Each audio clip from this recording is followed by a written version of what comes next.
शिव गुरु बेज दिहले लाली लाली डलिया हो कि हम जइबो ना। शिव गुरु बेज दिहले डोलिया कारवा हो कि हम जइबो ना।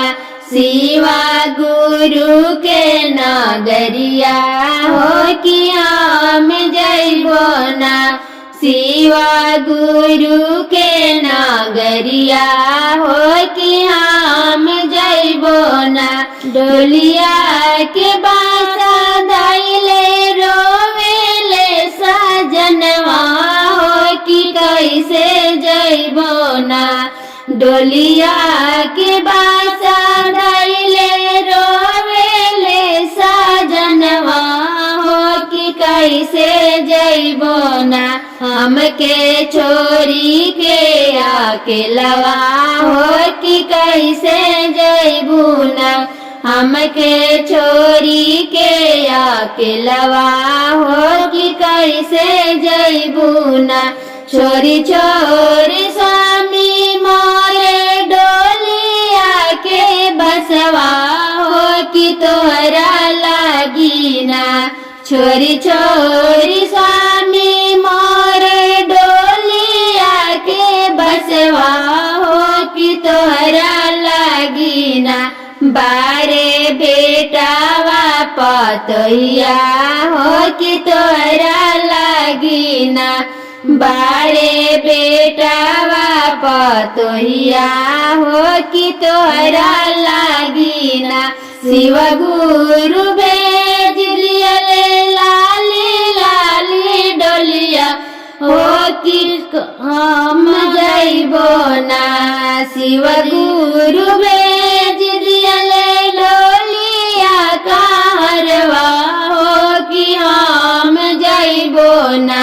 शिव गुरु के नगरिया हो कि हम जइबो ना। शिव गुरु के नगरिया हो कि हम जइबो ना। हथवा पकड़ी हमरे रोवेला बेटौआ हो कि कैसे जइबो ना। हथवा पकड़ी हमरे रोवेला बेटौआ हो कि कैसे जइबू ना। मैया छोरी के अकेलवा हो कि कैसे जइबू ना।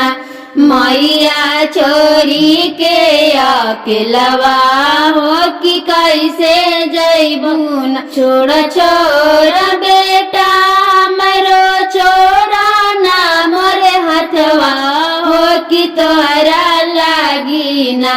छोड़ छोड़ बेटा हमरो छोड़ा ना मोरे हथवा हो कि तोहरा लागी ना। बारे कोठावा अटरिया हो कि तोहरा लागी ना।